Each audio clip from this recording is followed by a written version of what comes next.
This is Evil Podcast, a horror fiction podcast. I'm your producer and narrator, Dennis Sarah. Welcome.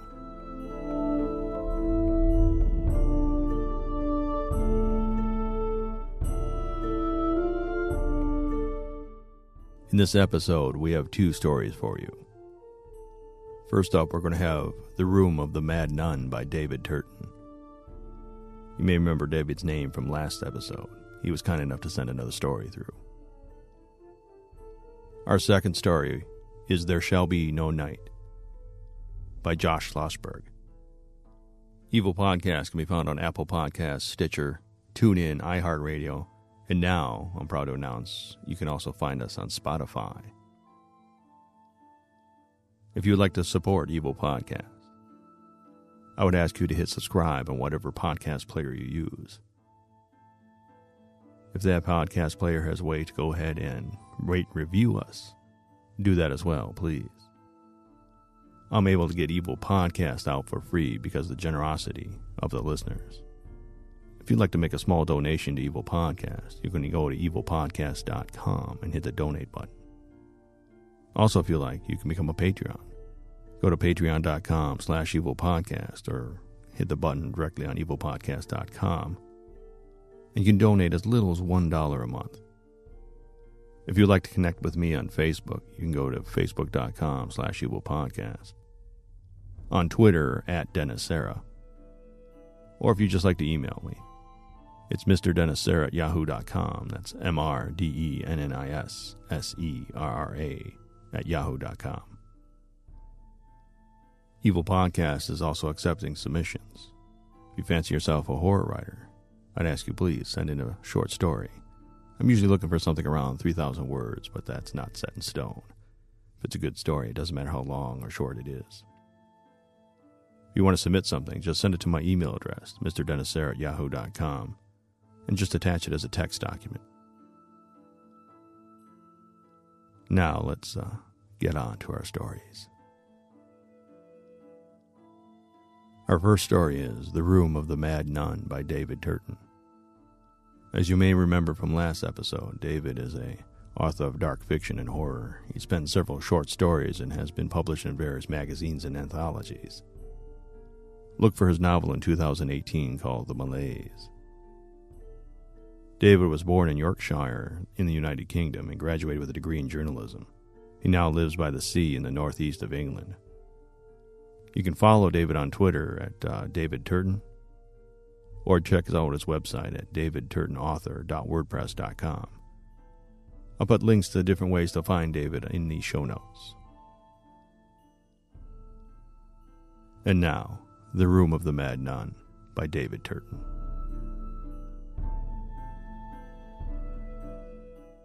Blake Baxter pulled up the handbrake on his Range Rover and gazed at the gloomy limestone building in front of him. It was typical of the hotels he had been sent to review. An old, dusty building with much history. Perfect for an atmospheric inn in the middle of nowhere.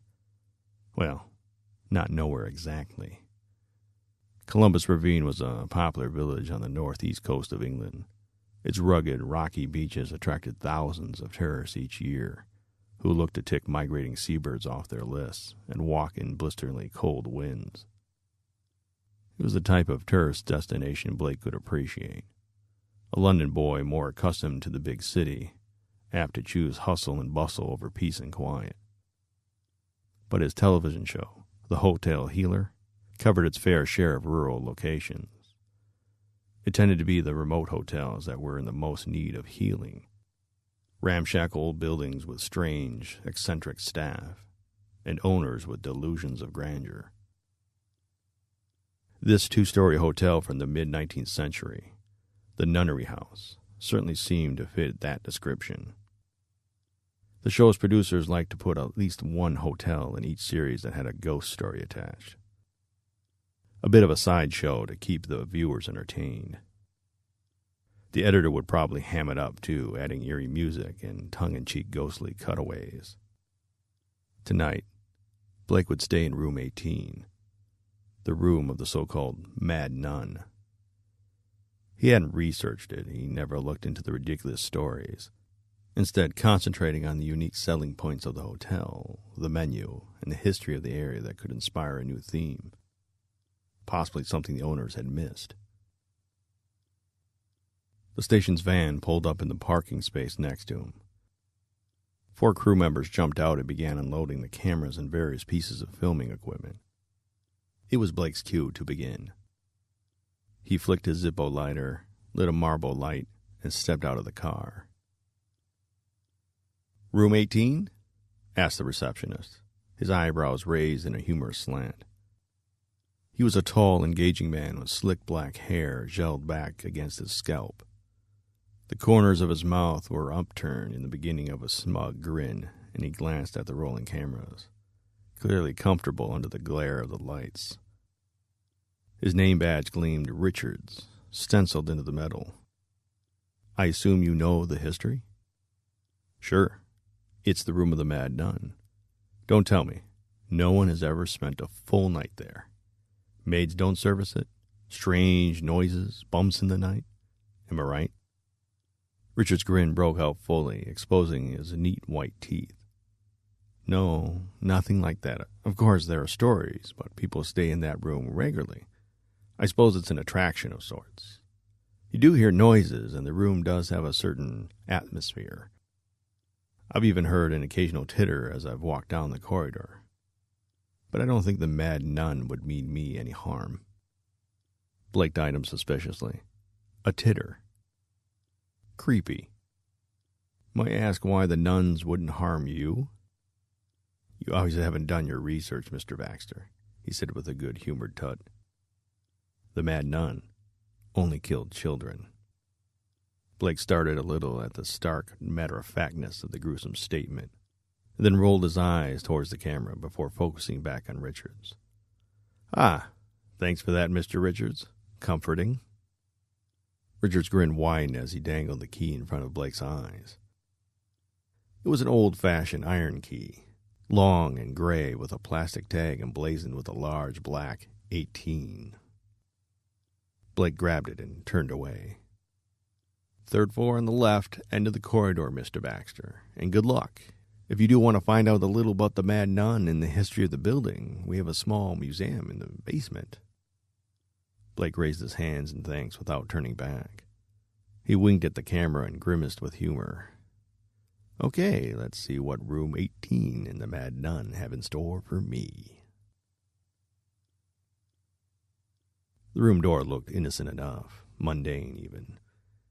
It was a large oak door like the others, with a plastic black plaque and a white 18 printed on. Blake unlocked the door and it opened with a heavy, creaking sound. "Lord Jesus!" Blake gasped as he walked through the door. The camera zoomed in at his face, catching his look of pure exasperation. "This room is bloody foul." He turned to face the camera and launched into his trademark tirade of criticism. "It stinks like an old cover. The wallpaper is peeling off. I can spot damp in every corner. And I wouldn't put my dead grandmother in that horrible bed. And the view?" He walked over to the window and heaved it open to see a gray car park. "I've had better views out of pub toilets." The crew laughed. Rob Layton, the director, slapped Blake on the back. "Crackling stuff. Can't wait to see how this turns out. Could even be better than the castle in Hertfordshire." "It would have to be something especially bad to beat that hellhole," Blake replied. "But if anything's going to do it, this dusty hovel has got a good chance as any."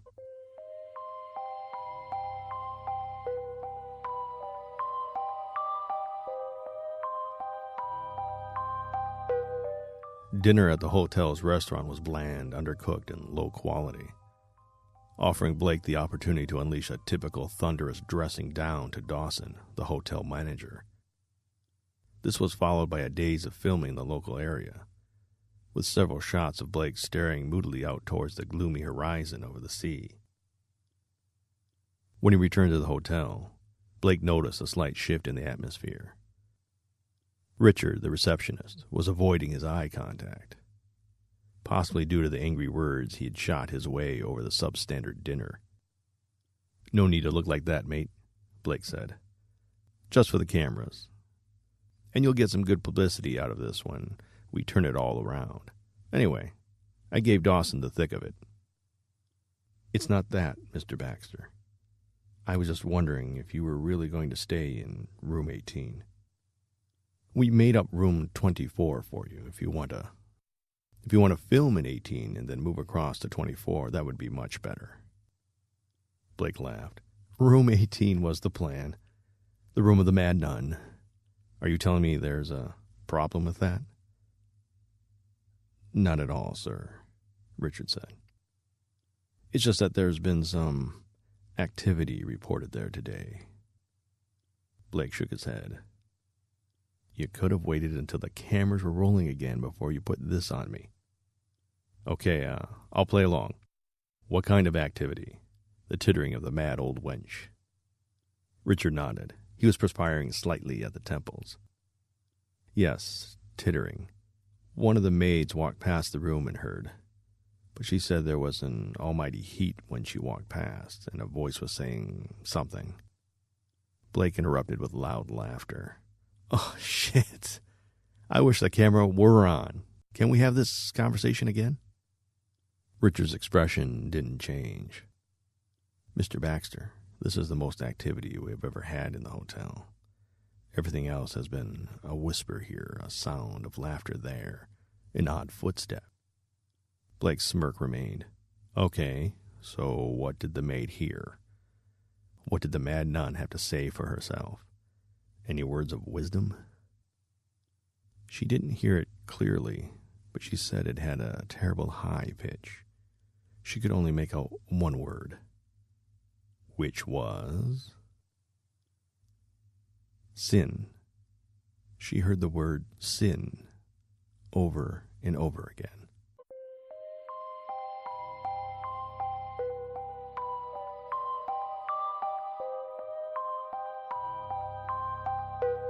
The filming was standard fare for a supposedly haunted hotel room. Blake was filmed in the dark with a torch investigating strange noises. The room lit moodily, and Blake put on an almost cartoonish act of fright, complete with chattering teeth and jerky swerve to unseen horrors in the corners of the room. As they finished filming and the crew headed out to the door, Blake went to the bathroom and began to brush his teeth. Rob, the director, looked at him, shocked. "Wait, boss, you're really staying in this room?" "Yeah," Blake nodded. "Why not?" "Mate, we're not even staying in the hotel. We've booked a Hilton down the road. Come join us. We'll have a few pints in the bar before bed." "No, I think I'm going to see this one through," Blake replied. "Wow, you're a braver man than me," Rob said, looking around the room. "Oh well, rather you than me, boss."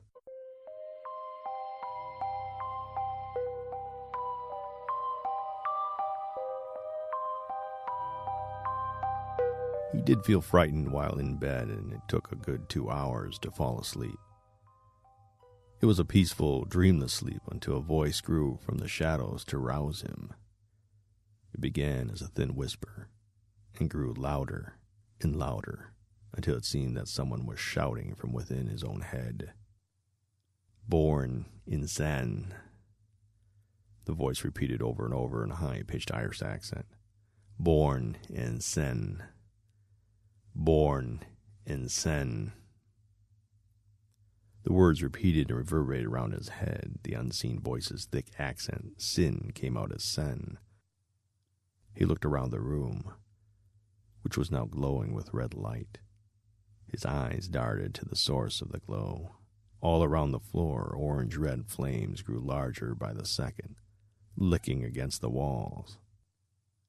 "Born insane. Born insane." The 3 words vibrated Blake's whole body as if he were standing next to a giant speaker. He could feel the heat from the flames rising and tried to pull himself out of bed, but he couldn't. An invisible force seemed to hold him down where he lay. "I'm going to burn to death," he thought to himself as he closed his eyes tight, his head pounding from the incessant chanting. When he opened his eyes, what he saw made his stomach lurch violently. He vomited the previous night's dinner into his own chest. The mad nun's ancient face was less than an inch from his own. The loose skin hung from her skull like dripping wax, each line and crevice accentuated by deep wrinkles, while her eyes stared intensely with a crazed glare. He could smell her, a putrid mixture of stale milk and rotten fruit. Her habit was dirty, with blackened scorch marks decorating the white material. As he looked at the gargoyle's face, the mad nun broke into a smile, exposing yellow teeth and unleashing a gust of hideous breath. Her mouth opened, and the words slowly came out. "Born in sin." The nun threw back her head and began to laugh. It was a shrill, high giggle, the titter that Richards had described only hours earlier. The sound cut through him right to his heart. At once the nun's laughter stopped, and her face jerked back to Blake's. Her face a severe mask of anger. She raised a bony hand towards him. Her hand passed over Blake's face. It brought darkness. He felt the heat recede and found himself in a deep sleep.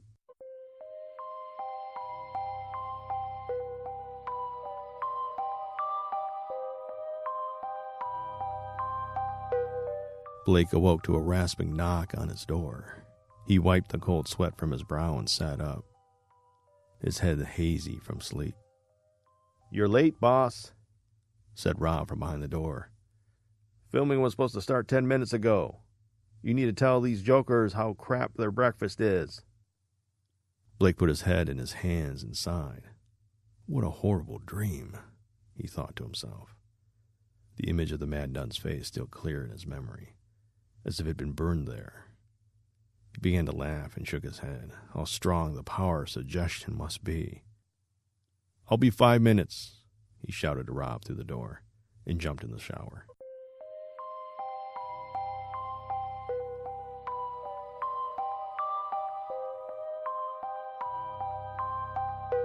Breakfast was awful as expected, giving Blake the chance to brush off his frightful night by doing what he did best, shouting at beleaguered hotel ears.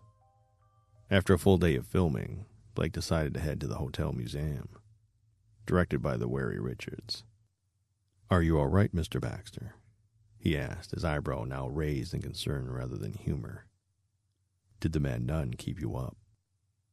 Blake hesitated. "No, yeah, I mean, well..." "You saw her, Mr. Baxter? Room 24 is..." "Rubbish," Blake interrupted. "I just had a bad dream, that's all. All for the cameras, remember?" Richard smiled out of politeness and guided Blake to the small, dusty room in the basement. "It's all here, the history of the building, the framed newspaper cuttings, and photographs on the wall." He pulled an old photograph album from the bookcase.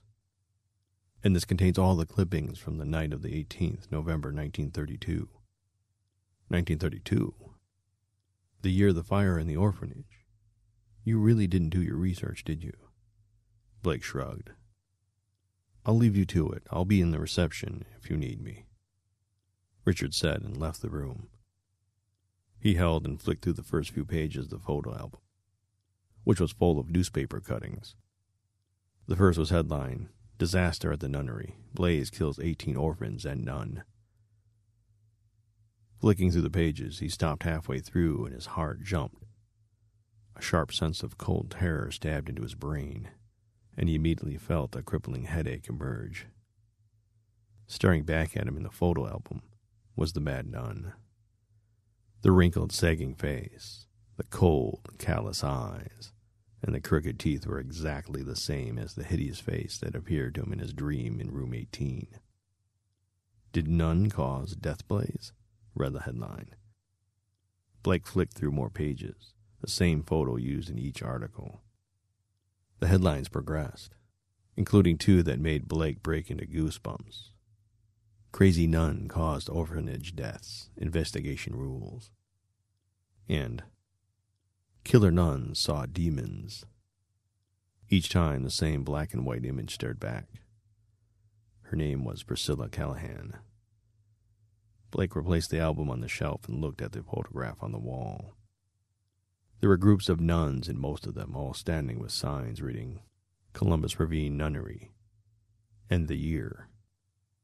The photographs all went back to 1911. Blake scanned the wall and stopped when he came to 1932. Of the 20 nuns on the picture, he immediately recognized Priscilla Callahan. Even in a grainy group photograph, her eyes seemed to stare right through him.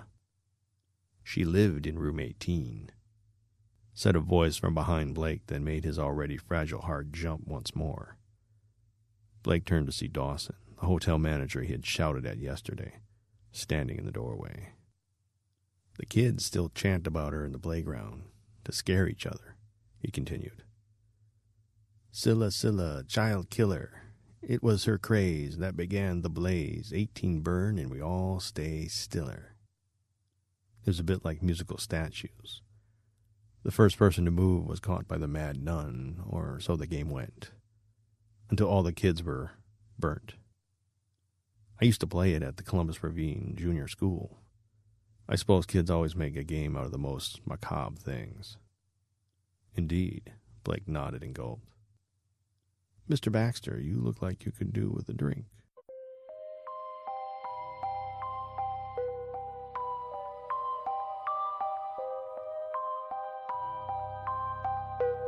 They took up a spot in the tiny bar to the left of the hotel's entrance. Dawson poured Blake a generous measure of whiskey on the rocks. Blake sniffed the glass and took a large swig. Where was this orphanage? It was an adjoining building at the back of the hotel. I actually think its initial purpose was a barn for horses. I guess back then nuns used to take in many children, either born out of wedlock and abandoned or orphaned from some kind of tragedy. So the excessive demand, they repurposed the barn and housed the children there. "Huh," Blake scoffed. "That sounds right. Stick the orphanage kids in the barn." Dawson regarded Blake with his head cocked to one side and noticed a wetness in the television personality's eyes. "This has touched a nerve with you, Mr. Baxter." "I suppose you could say that, yeah. I was an orphan, Dawson. My mother died from a heroin overdose when I was days old. I never found out who my father was. How could I? So yes, I suppose the story of a person who was supposed to be caring for 18 orphans and instead burned them alive hit a nerve. As you put it, it smarts a little." "Sorry to hear that, Mr. Baxter." He gently placed his hand on Blake's shoulder and poured in another whiskey. "She really was mad, you know, Priscilla Callahan. Today she would probably be diagnosed as paranoid schizophrenic." One of the other nuns noticed that her behavior was strange before the incident. She started talking about the orphans as if they were evil. She thought they were the devil's work, that they were dangerous. The other nun just dismissed it as eccentricity, of course. She never forgave herself for overlooking it and was found hanging in her quarters not 2 months later. She had moved into Priscilla's room. "Room 18, Blake confirmed. "Why have I never heard of this?" Dawson took a sharp intake of breath. It was well known around Columbus Ravine and the local area. I think it gained some national coverage in the 30s. Every now and again, one of the ghost hunting programmers come around. But that's mainly due to their own publicity. I have expert knowledge in the area, and I have promoted it quite heavily. Blake put his glass around and looked sternly at the hotel manager. "You think the death of 18 children is a commercial opportunity, Dawson?" "Oh, come now, Mr. Baxter. Why are you here? How many tours make thousands of pounds down in the East End of London telling people about the story of Jack the Ripper? You think any macabre story doesn't have a gruesome victim at the end of it? And anyway, it's not like they... Not like they what? Blake shouted. Not like they had family who would be upset. So these poor orphans are forgotten, other than to make money for you. They are wiped from history, other than the convenience of lining your pockets. Calm down, Mr. Baxter. You're right, of course. I'm a businessman. I've restored this magnificent building and kept its history alive. Yes, a dark history. But is that not a service? If I didn't run this hotel, there would be no memory at all. Baxter waved his hand, gesturing that they should agree to disagree. He pulled a Zippo lighter from his pockets and began flicking the flame on and off, absently. Can I ask you something? Have you ever seen her? The mad nun, Priscilla? No, of course not. A few staff have said a few things, but it's all the psychology effect of hearing the stories. The mind is a powerful thing, Mr. Baxter. I have no belief in ghosts. Just a combination of eerie atmosphere and frightening tales influence the mind's eye. But I sense that you want to tell me something to the contrary. No, not really, I suppose. I had a dream I saw her face. Her face was the exact same as in the photographs, which I'd never seen before. How would you explain that? Sounds very disturbing. But what if I told you there was a mad old nun? What would you imagine? I trust her that her wrinkled face and piercing eyes fit that very description. I think your mind joined up the dots. We've had thousands of guests stay in room 18, Mr. Baxter, and a few have come out white as a sheet. But they have all come out unscathed. Richard seems to think she's real. He was concerned about me staying there, said there had been more activity there since I came along. Yeah, he does believe, as do some of the staff. Dawson replied, laughing. I suppose part of it is to build up the atmosphere, and maybe part of it is their own superstitions. Of course, the maids hear her tittering. That's what we put in all the books and the website articles. An old woman tittering just sounds that little bit crazier, more terrifying, no? I know, more commercial cynicism. But you've nothing to worry about staying in that room. I'm not worried, Blake replied. I'm going to stay in the bloody room 18 tonight. I'm not letting a child-killing nun beat me whether she's real or not. Dawson grinned. Very good. Now go get some sleep, and tomorrow you can make my hotel look fantastic.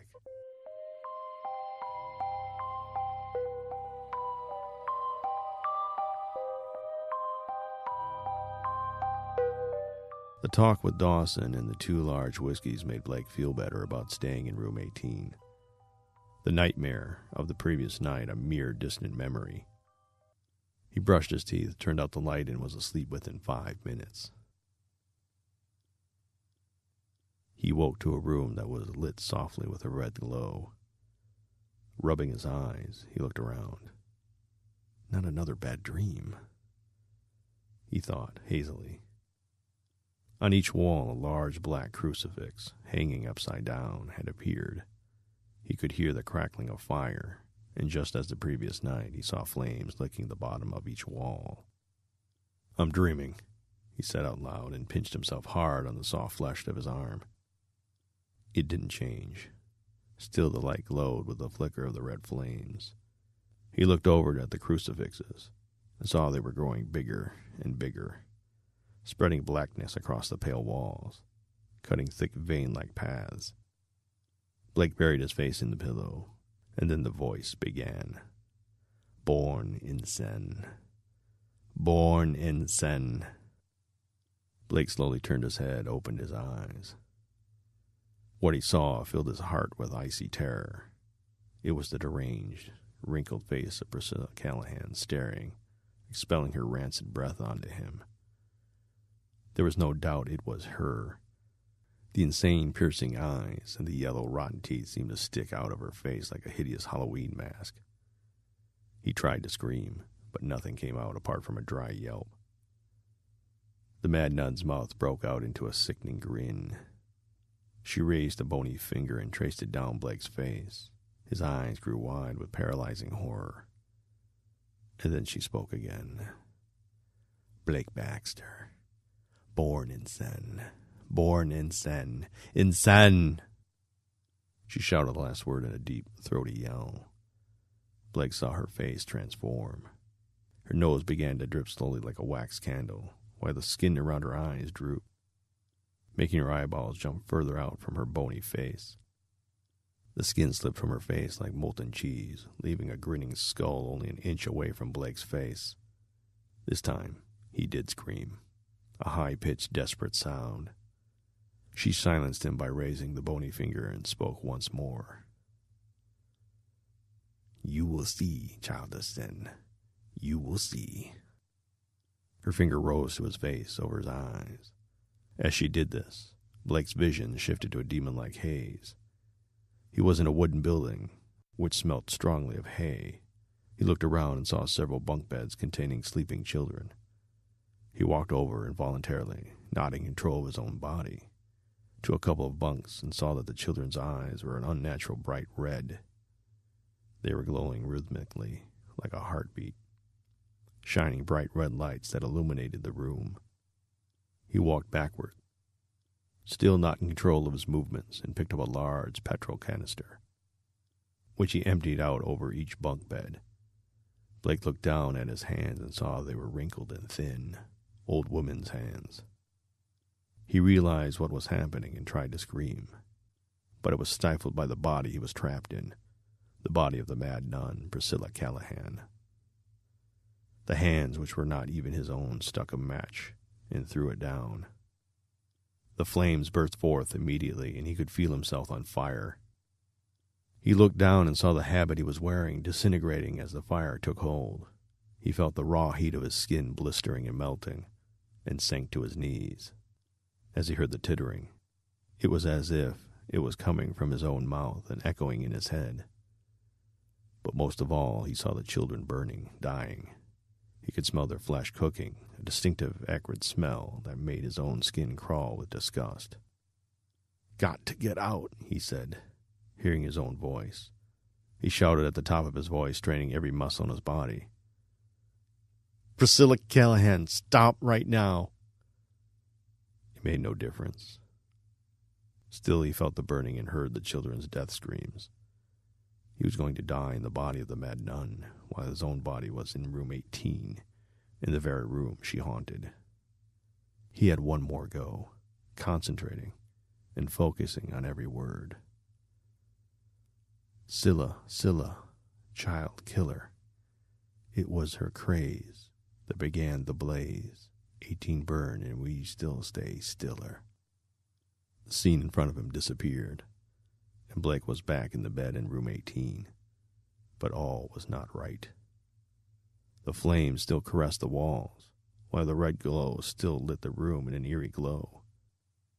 He looked to his left and saw the mad nun staring at him. Her evil eyes narrowed. "You were born in sin," she yelled and launched herself towards him. But she didn't connect, and he felt nothing. She just seemed to land into his body, almost appearing to be absorbed into him. Then, just as it had happened the previous night, Blake found himself plunged into darkness.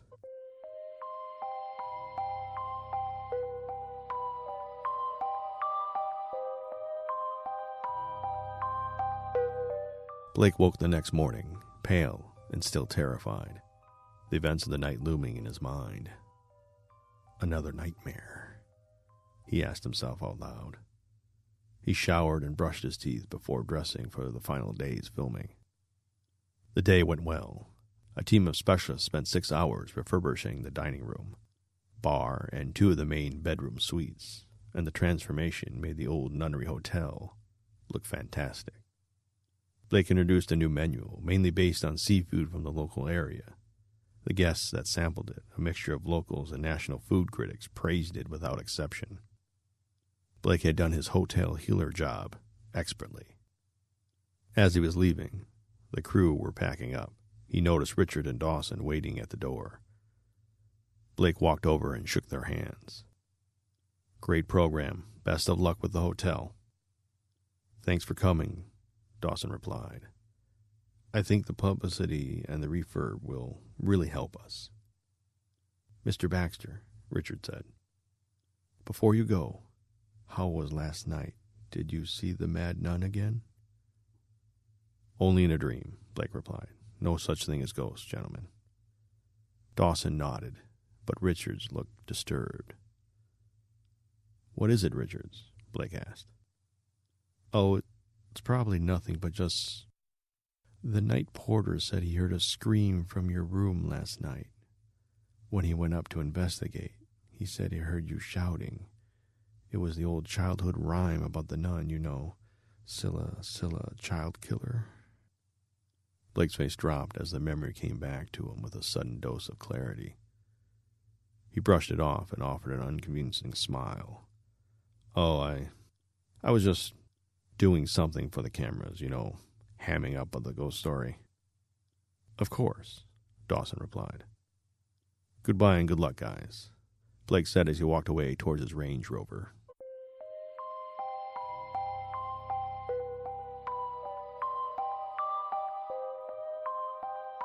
Blake had been only driving for 5 minutes when a searing pain appeared behind his eyes. It felt like a white-hot poker was stabbing him in his brain.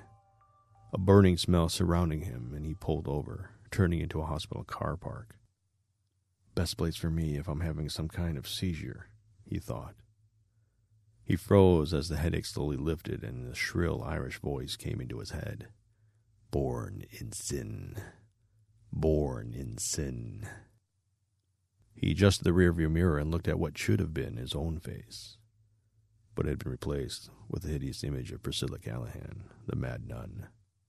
As he felt his consciousness slipping away, his last memory as Blake Baxter was getting out of the car, flicking his Zippo lighter and heading past a sign that read, "Children's Ward." As he climbed the steps, he heard a loud, tittering laugh and realized it was coming from his own mouth. It took them 2 days to put out the blaze.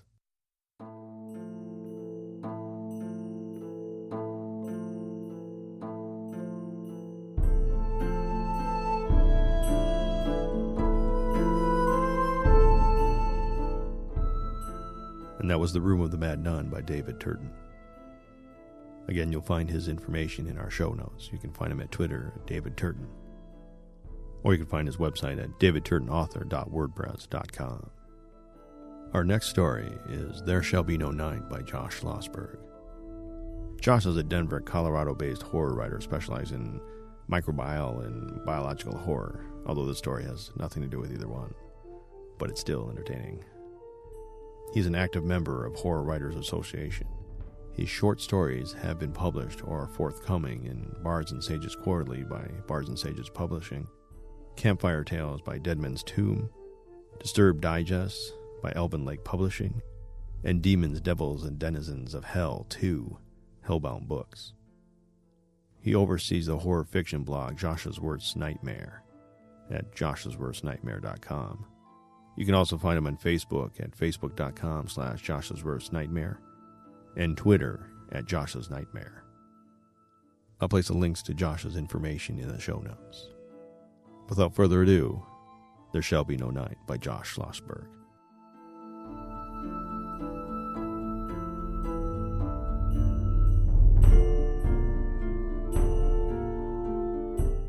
The old man's laughter echoed off the walls, high ceilings, and polished floors of the massive hall, and back to me as I stood at my post by the checkpoint.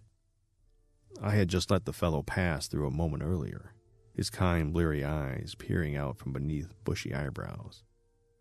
He had told me how much he was looking forward to seeing his son. He also admitted he was a little nervous, as it had been years since he had seen him last. Travel brings out all sorts of emotional reactions in people, everything from tears to anxious mutterings to stunned silence. Apparently this guy found something quite funny, perhaps a remembered joke. I grinned along with him. And that's what I love most about my job. Even though I was a little more than a glorified security guard, I relished the role I played, however small, in helping people on their way to their destination. The next person in line, a particularly long one today, stretched around the corner and out of sight, was a teenage girl. She wore her hair down, spilling over her shoulders, except for a shaved patch over her ear, the latest of countless odd hairstyles I've seen come and go over the years. "Hey, Pete," she said, and giggled. Once again, my reputation preceded me. Sometimes I forgot that I was a bit of a local celebrity. I was about to ask the girl to step forward when I heard the old man's laughter.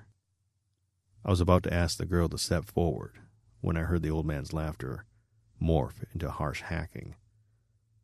I whirled around. He was bent over at the waist, coughing into a clenched fist. Then he collapsed on the floor. "Sir," I called out, confused and a bit frightened. "Sir, are you okay?" But he laid there face down, one arm extended, like Adam reaching out to God in the Michelangelo painting. I took a step towards him and then stopped. I was the only one on duty, and there was no way I could leave my post. Murmurs and worried looks from the people in line. "You gonna do something?" the girl peeped. I chewed a fingernail, unsure what to do. My job was usually pretty simple. My main task to make sure nobody tried to bring anything through they weren't supposed to. I couldn't even remember the last time there had been an incident. Certainly nothing like this. One thing was clear. I had messed up. I should have noticed something was off with this man. There would be consequences for my oversight. I found myself wishing I was off fishing somewhere. "He's not moving," the girl yelled. "Get help!" That broke me out of my stupor. She's right. I had to call the boss. But before I could say a word, I heard his footsteps. My stomach spun like a cobweb in the wind. After all this time, you'd think I would have gotten used to being around him. Joshua was a gentle soul who rarely raised his voice and had never once abused his power. Still, I always felt uneasy in his presence, secretly wondering if behind that placid smile he held a grudge. The line fell silent as he approached. Everyone stood up a little taller. Women fixed their hair and men straightened their ties. If I could have gone back in time and returned to that day so many years before, I would have done things differently. But I had never been arrested before and was scared out of my wits. So instead of standing by Joshua's side and taking the rap along with him, I pretended like I didn't know him. The worst decision of my life. I still break out into a sweat every time I think about it. Fortunately, I came into my senses later that night and admitted my complicity in the so-called fraud, and, like him, became a convicted criminal in the eyes of the law. Though I've mostly blocked out the time in captivity, suffice to say we both suffered our punishments and made it through to the other side. Once it was over, I wasn't sure he'd trust me again. But Joshua was all about forgiveness. And as he rose in the ranks, he brought me along with him. I owed him everything I had. Much too slowly, Joshua walked over to the old man, splayed out motionless on the floor, and knelt beside him. The man groaned feebly and reached up a trembling hand. He was still alive. Joshua took his hand in his, caressed it for a moment. Then, rising to his feet again, let it drop to the floor. The man grasped for Joshua's leg, but he stepped over him, if a bit reluctantly. Grunting, the man tried to push himself up off the floor.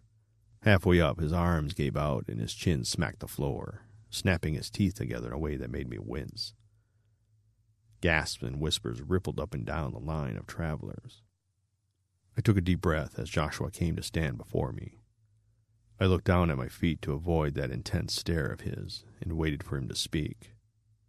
He did not. I stole a quick glance at his usually joyous face, now slack and unreadable. "Can't you help him?" Frowning, he shook his head. "It was my fault," I said. This was not your doing, he said in a soft voice. Was this a test, to see if I would try to evade responsibility for the things I had done, like I had done that night so long ago? I ventured another look at his face, his eyes penetrating, his smile reassuring, and then back down at my feet. He was sick, I said. I should have caught that. He set his hand on my shoulder, and as usual, I trembled with an ecstatic fear that bordered on the sexual. They're all sick, he said. I don't understand, I started to say, but was cut off by a sob. The teenage girl withered on her back on the floor, as if an electric current ran through her.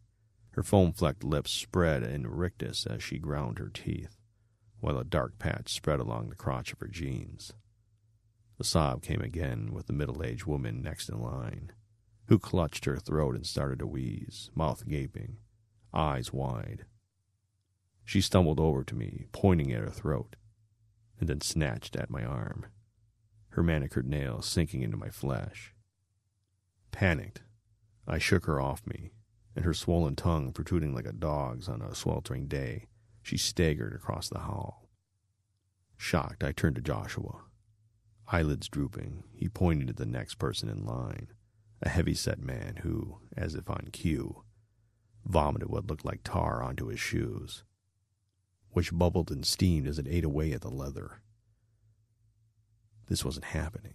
It couldn't be real. Down the entire line, like a row of dominoes, each of the travelers entered the nightmare. Some shrieked as they tore out clumps of their own hair. A few spat bloody teeth into open palms. Several dropped and laid shivering on the ground in the fetal position. Pandemonium was the word that came to mind.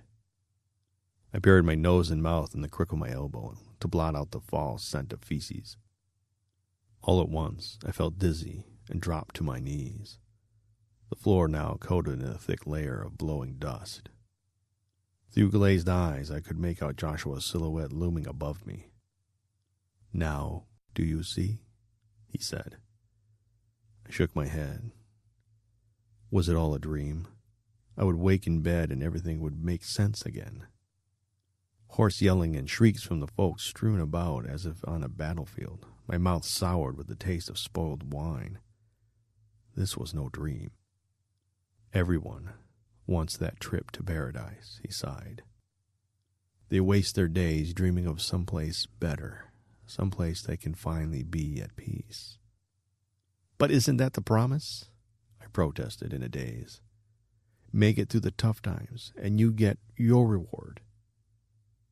Which is? Confused, I rubbed my temples. The new earth. And what of the old one?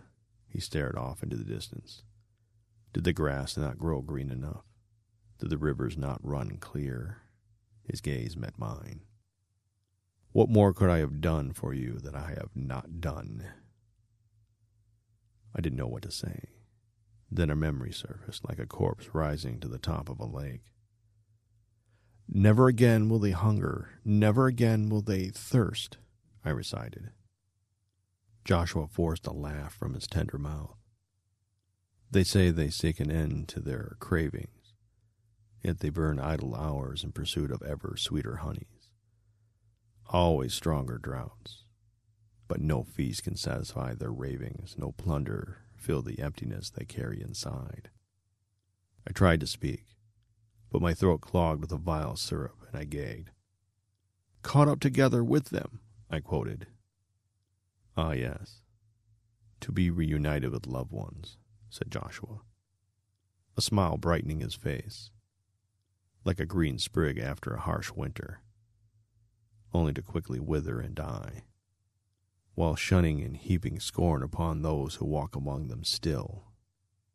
But you told me, I gurgled back, moths fluttering before my eyes as I struggled for breath. I will give you the keys of kingdom of heaven, and whatever you lose on earth shall be loosed in heaven, Joshua mumbled. Behold, it is loosed, he said flatly, gesturing feebly with his hand. I lurched back to let a man limp past, clawing his own cheek, gouging bloody grooves down his face, A nude woman sprawling on the ground before me, her skin cracked and spotted with sores, grabbed his ankle. As he screamed, she gnawed his shin as if it were a corn cob, bone crunching between her teeth. "There shall be no night there," I whimpered, turning my head away and shutting my eyes. "There shall be no night." Something caught in the back of my throat. Choking, I jammed my fingers into my mouth and felt something slippery and wiggling. I pinched the end of the rubbery tube and pulled. And out came the pink, squirming body of a nightcrawler. Retching, I kept pulling until the segmented monster reached 6 inches, a foot, 2 feet. I bit down and severed the worm, and spat out a black fluid that tasted of the grave. One part of the worm slid back down my throat while the rest of it bucked and contorted in the dust. Simon Bar Jonah. He called me by my real name. The one I had when I was a fisherman casting my net into the Sea of Galilee. When they come for me, you stood by me not. So he did bear a grudge. All had not been forgiven. I lifted the hem of his robe and tried to kiss it, but he drew it away from me. That's when I knew you would be my gatekeeper. He shook his head. My fisher of men. A great thunder rocked me and wailing rose all around. I thought this was paradise. Heaven, he said, is but the worm I dangle before humankind. When they swallowed the bait, and the hook catches, I reel them into shore. A hoarse-screeching woman, her hair on fire, stumbled over me and crashed headlong into a cluster of brawling men, each of whom instantly burst into blue flame. I caught a whiff of roasting flesh and rotten eggs. I toppled backwards into the dust and struggled in vain to bind together the last shreds of my sanity. And that's when I knew. Gaping, I pointed a finger at this monster I had followed over the ages, whose true name I had finally learned. "Satan," I croaked, burning tears streaking down my face. Joshua rolled his eyes and sniffed. "Do you see any horns?" He ruffled his thick mane of hair. "Cloven hooves?" He held up his bare foot. "I am your Lord, and no storybook villain. But the sickness, the suffering." My fists clenched involuntarily as a current agony shot through my arms. The vents in my forearms pulsed and bulged, and then slid free in their moorings beneath my skin. Not veins at all, worms. Why? Genocide, slavery, torture. He counted off on his fingers, his eyes moist. Surely you knew the day of judgment would have to come. I felt my soul deflate like a punctured tire. If we were such filth, then why not wipe us clean off the face of the earth and be done with us? He drew in a deep breath and let it out slowly.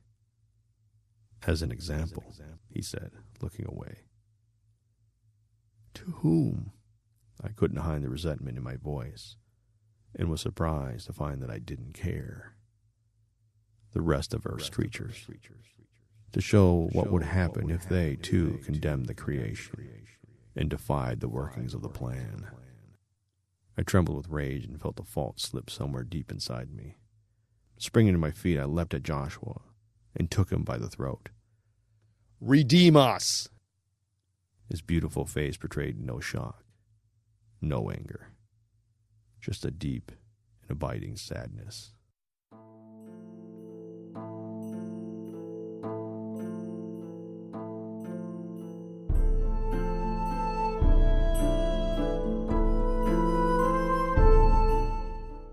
And that was There Shall Be No Night by Josh Schlossberg. Again, you can find Josh's blog at joshsworstnightmare.com. You can find him at Facebook at facebook.com/joshsworstnightmare and Twitter at Josh's Nightmare. Again, I'll put that all in the show notes for your convenience. I'd like to thank both David Turton and Josh Schlossberg for submitting stories for our Evil Podcast. If you have a story you'd like to submit, go ahead and send it to mrdennisera@yahoo.com. If you enjoyed my reading of these stories, I ask you to go ahead and subscribe on whatever podcast player you use. And again, I'm happy to announce that we're on Spotify now.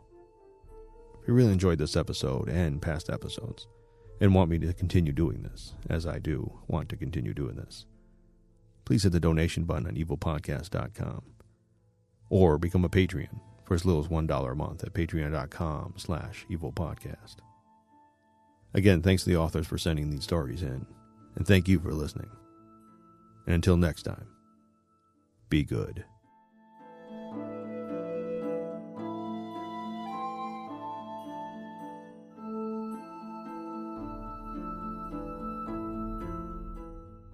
Evil Podcast is produced and narrated by Dennis Sarah and copyrighted by Dennis Sarah. Music is provided by Kevin MacLeod.